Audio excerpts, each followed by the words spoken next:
Hey guys, it's Steven from OnTheShelf, and today we're actually finally unveiling the top 10 lists of 2019. Now, I didn't get to every single game. Sadly, there's some games that either I didn't get to play through or I didn't even get to touch. Money was tight, finances were tight this year. I went ahead and got myself a new job, and it made it hard to sit there and play every single thing. Plus, I don't have a Switch still, so some games that you may believe should be on the list or that should have been talked about, I apologize. Games like Luigi's Mansion 3, Fire Emblem 3 Houses, The Division 2, Days Gone, Death Stranding. Games that maybe I did play and I thought, they were really good, but they just barely missed the list. Or I didn't even get a chance to play, like Death Stranding and obviously the Switch games that I got to miss out on, and I apologize for that. I'm still trying to rectify that. But until then, let's talk about the 10 games I did get a chance to play, and that some of them, most of them, I got to talk about and I really enjoyed. So let's get to that.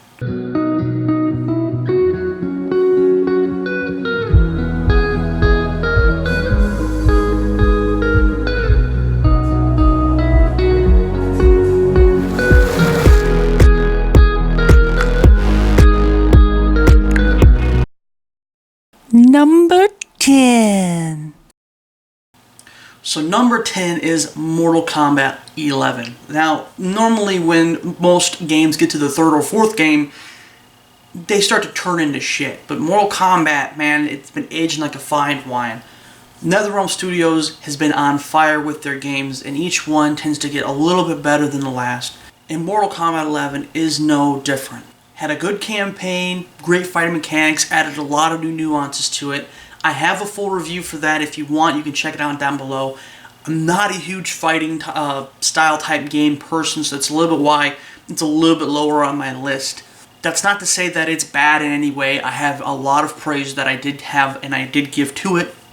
So if you want, you can check that down below. But yeah, I mean, I don't know what else to say. Just keep up the great work, NetherRealm. Number 9. Now, number 9 on the list here, Control, is a game that I actually wound up enjoying a lot. And it wound up being one of those games where it did have its flaws, it did have its issues. I did a review for it. That is also going to be down below. For me, Control showed a studio that still has a lot of life and a lot of excellence still left in it.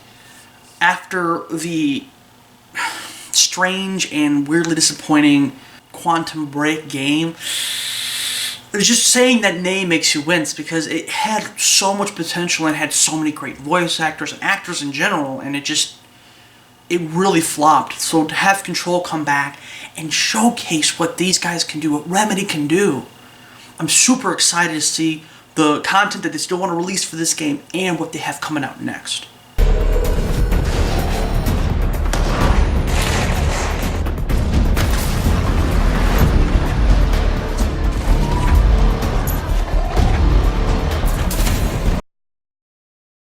Number 8. Now, number 8, I did do a review for. It's a quick review, was part of my brand new segment, 5-minute reviews, Gears of War 5. Now, Gears of War 5 had so many things going for it. It had the strong performances of its voice actors, really great writing. Compared to, earlier entries, this was actually really good. The semi-open world environments, while they need to have more depth to them and they can continue taking more lessons from that, it still wound up being a great entry and actually one of the best in my opinion. Gears of War 5 has so many great things going for its single player and its multiplayer as well as its other two modes. Gears of War 5 just winds up being a great package and actually a really good send-off considering the fact that it is to be one of the last Xbox One games released. Now, I understand too that the Series X and the Xbox One are going to share titles and they're not going to completely move on from it, kind of like what the PlayStation 4 did with the PlayStation 3. However, let's be real here. This is the last legitimate Xbox One title, and it's good that they finally got one of the games really right. Gears of War 4 was alright, but most of the titles that were not racing games just kind of flopped for Xbox One this year, this generation, and it's sad because the Xbox One has a lot of great things going for it. It just doesn't have a lot of great first-person titles. So it's good to finally be able to talk really great about one rather than talking about how much you hate one of them. So kudos to the Team Coalition. It makes me excited for the next time that I get to play the game. Number 7. Now number 7 might go ahead and have reservations from some people. It won, let's just get it out there. Sekiro Shadows Die Twice. Now, it won at the Game Awards, I do believe it was what it was. And it was, listed as their number 1 game. It was the best game of 2019. And while I'm not mad about it, I'm not here to argue about it, I'm not here to shit on it, it's a great game. And I didn't get to do a review for it because, quite frankly, I suck at these games. I love playing them, but man, it took me like 3 years to finally beat Dark Souls 2, and I haven't even completely finished the DLC. I'm only like halfway through Dark Souls, and I'm only like halfway through, 2/3 of the way through Dark Souls 3, okay? And I'm only like 4 bosses in to Bloodborne. I'm just really bad at these games, okay? My hand-eye coordination just doesn't work very well. Which is weird, because it works really well on a lot of other things, but for some reason, their games they hurt me. They hurt my soul, okay? But I love them so much. And I know I'll probably get memes or conversations or messages about how I need to get good. I get it. But for me, Sekiro, there was a lot of positive things about Sekiro, and there's a lot of great things. I love samurai and ninja and Japanese culture in general. I absolutely adore it. And so for me, like, seeing the team go in that direction for it and to be able to experience, I loved it. I love everything about it. It just kicks my ass too much. I get too pissed off, okay? With all that aside, if I was able to rate it today and actually talk about it and do a review, I would have given it a 9 out of 10. It's one of those games where it definitely leads a charge in the genre that it helped create. The whole Dark Souls type genre, or as they call it, the Soulsborne genre is really what I should say. And I feel like it's near flawless for the most part. There's a few little griping issues that I have, and it's got nothing to do actually with the difficulty. But obviously this isn't completely the forum or the place to do it, so maybe one day I'll be able to do a review of the game. Maybe one day I'll be able to talk about the game at length. But honestly, the game really just suffered for me the most from the point that I had like 7 or 8 reviews that I did in a row. And then just time and crunch and everything. Like I said, I haven't even finished the damn game yet, still. So, but it's still a great game. It's still fantastic. If you haven't gotten it, I mean, if you don't mind getting your ass beat several times, go pick it up. It's a great game. I do have a lot of fun. Aside from my ass getting kicked, I do have a lot of fun. So, I think that the guys did a fantastic job, and I can't wait to see what they do next, whether it be DLC for this game or a brand new game going forward.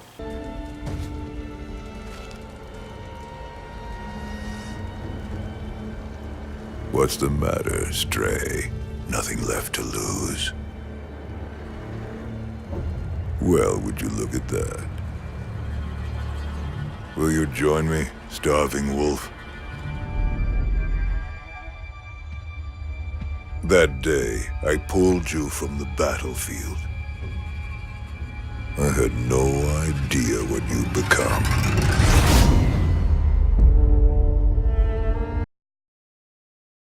Number 6. Now, number 6 is Star Wars Jedi Fallen Order. Now, this game is actually basically the light version of the previous game. But I'm able to actually I'm able to play more of it, number 1. And number 2, it's just, I like the Jedi theme as even more, just a little bit more than I do the ninja, samurai, Japanese theme. I feel like the game has a lot going for it, and I did recently go ahead and finish up a review for it as well. I didn't get as charismatic, or I didn't get to talk about it as much as I wanted to, but it is linked down below if you want to see the points that I had for it. I think it was a really great game by Respawn. I think Respawn did a great job this year. Even though I didn't mention it in my top games, Apex is still a really good game that I had a lot of fun playing for the most part. Right now, where I live, where I'm staying, internet blows, so connection is everything, and I already have enough issues as it is playing any other multiplayer game, so Apex would just piss me off more, or I'd play it more. But for the most part, Respawn has has knocked it out of the park this year with both those titles, and this one, obviously, like it's no exception. They did a fantastic job. And if you want, like I said, if you want to know more about what I had to say, you can check out the link below. Go give it a watch.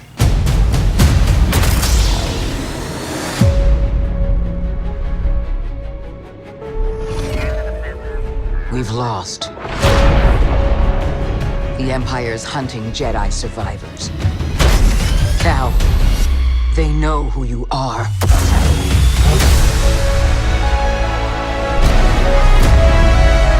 I can't change the past, You trespass, Jedi.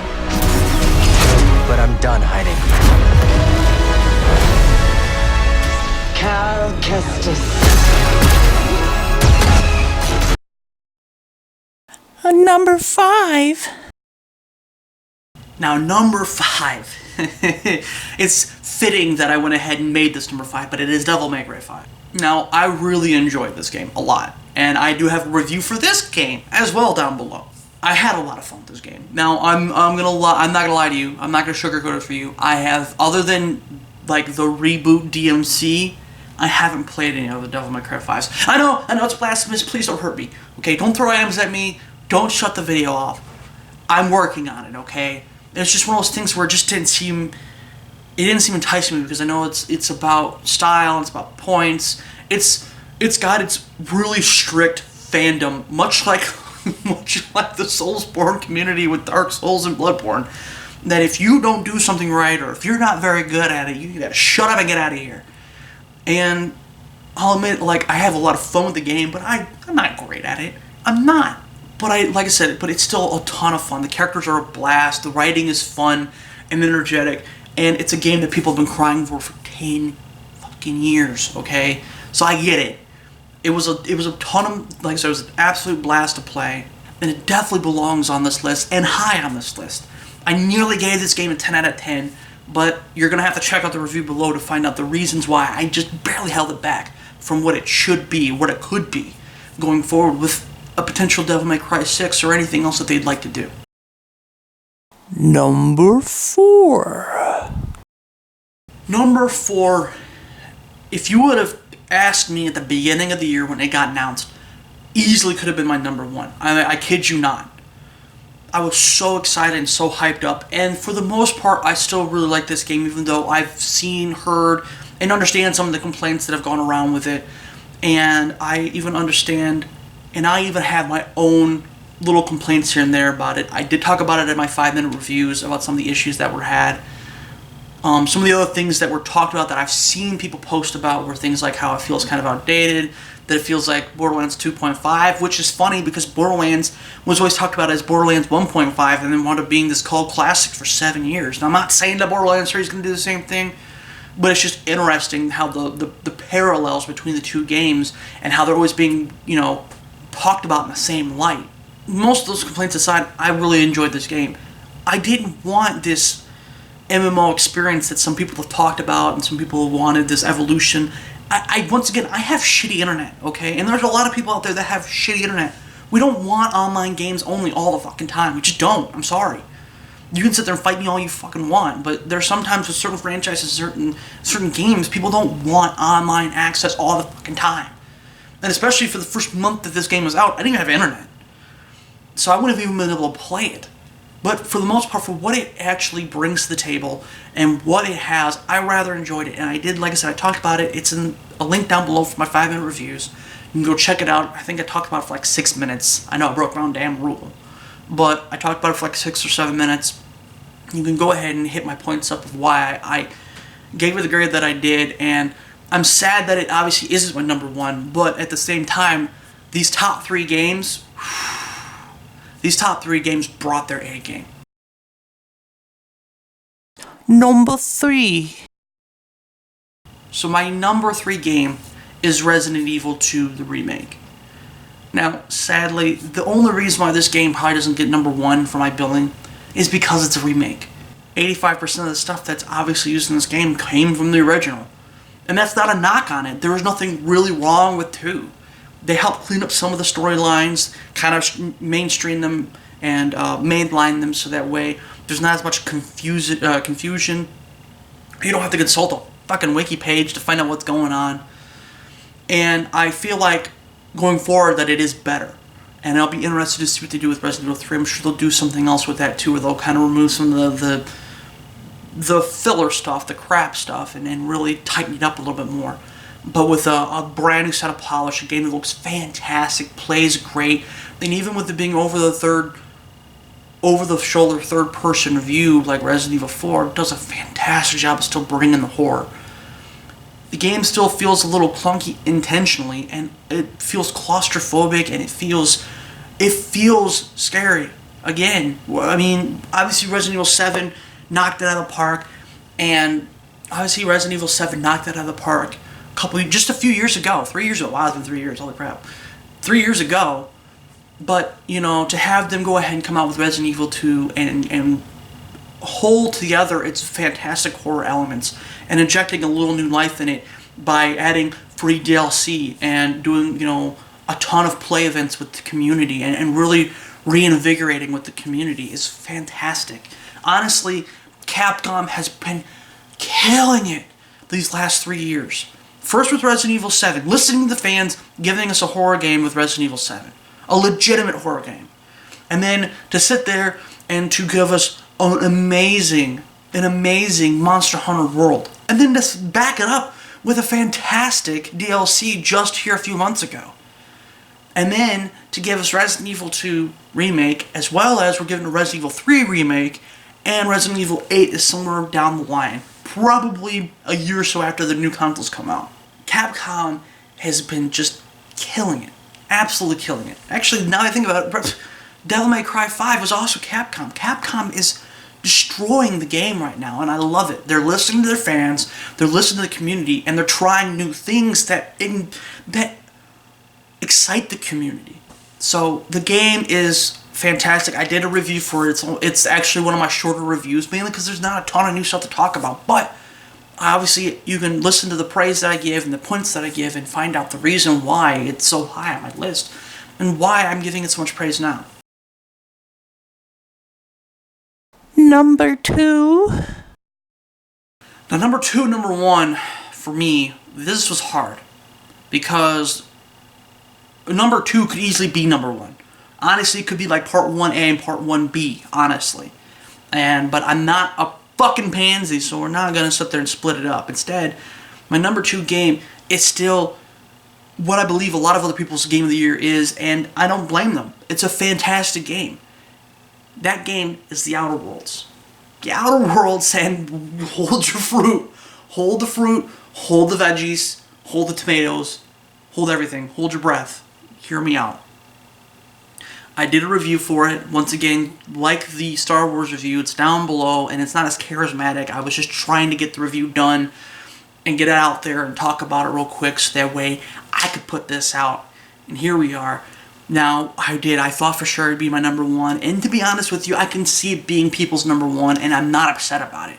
The reason why the game that is number 1 for me is personal reasons, and I'll maybe touch on that a little bit when I talk about that. But for now, here, the corporate overlord story, and the characters, and the worlds that you get to explore, everything. It's so fantastic. It's everything that we wanted from Fallout forever now. I mean, I was never a huge Fallout fan.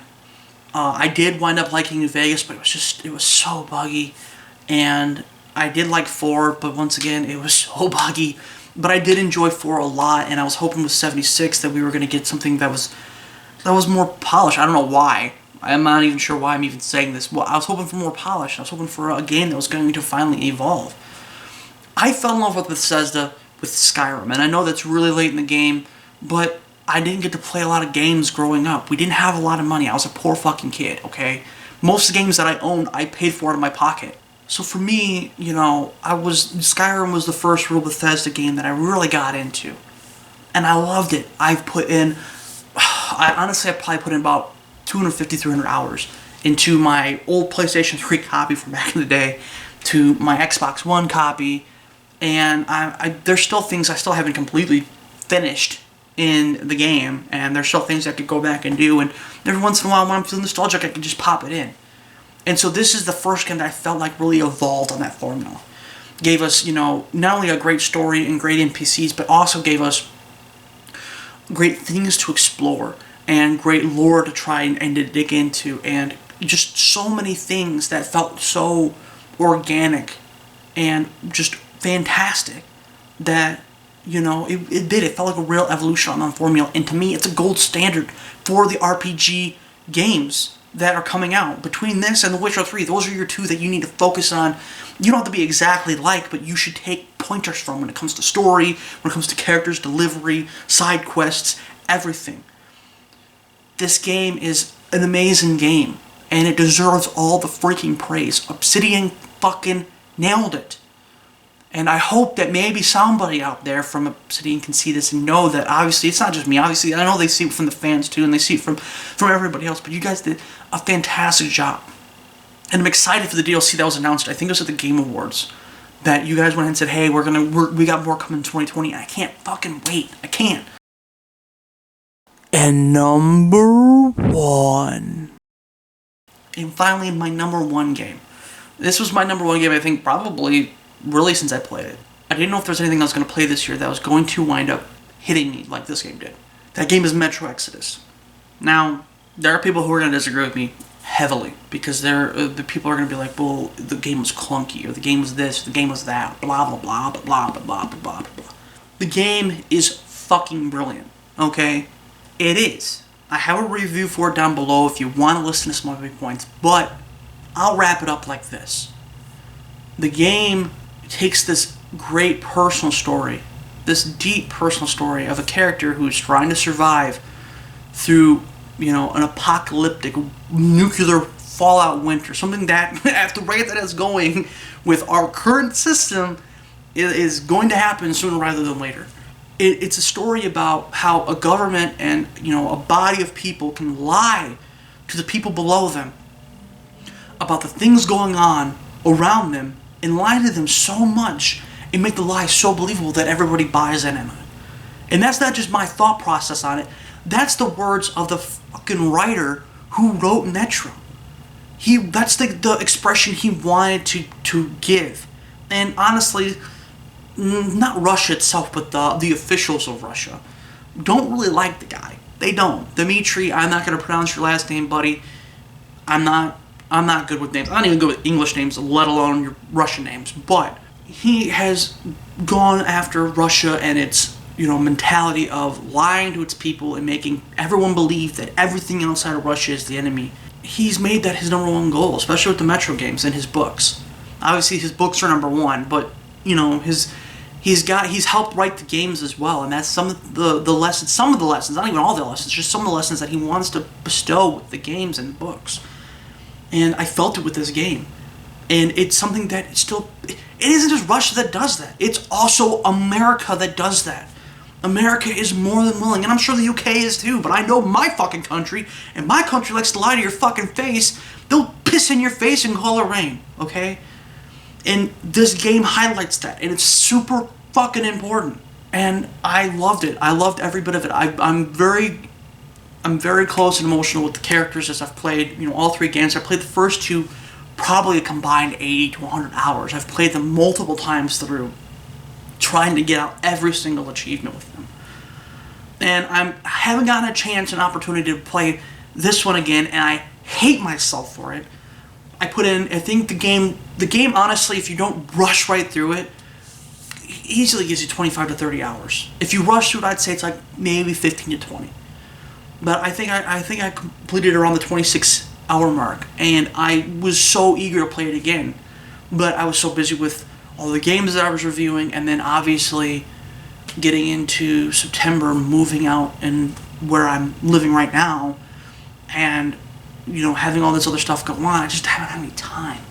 I've been trying to catch up with other online games, sadly enough, that I've been so far behind on that I've missed things out on. Games like Destiny 2 and Warframe that I've been trying to just catch up on. I need to play this game. I want to play this game. And now maybe that they've pushed a couple games back, I'll have a little time to sit there and play this game again because it's fucking brilliant.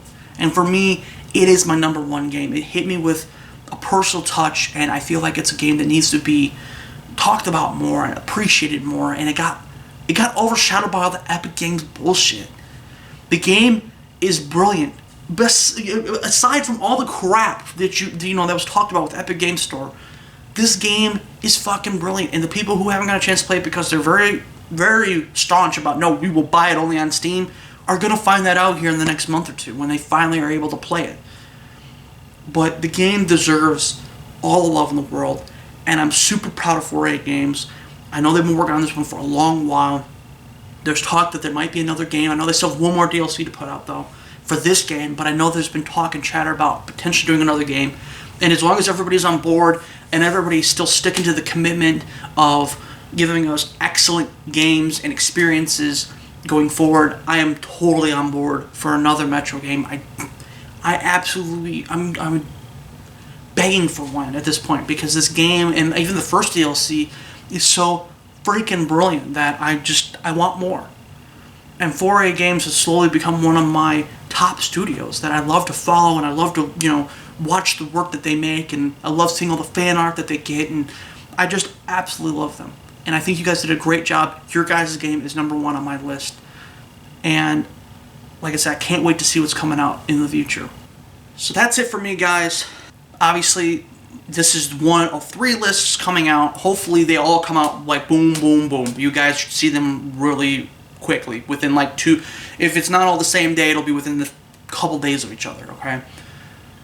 I can't wait to go ahead and have you guys see all the rest of the list. Obviously, this is my best list. I got I'll just call it my most hated list. I've been trying to like bounce ideas off of myself, trying to figure out like different titles I want to give, because I don't want to just completely shit on the developers who've made the games, because it's not all their fault. A lot of it's management, a lot of it's the studio, the higher-ups in the studios or the publishers who condemn these games and these poor devs who are obviously talented. There is talent that still oozes, even though some of the games are horrible. There's still talent that you can still see underneath it all.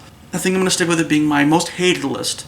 But then obviously the surprise list, which I should have out, like I said, immediately. So, and I can't wait to talk about those games with you. I can't wait to talk about those lists with you. Until then, I will see you guys on the next On The Shelf. Bye, guys.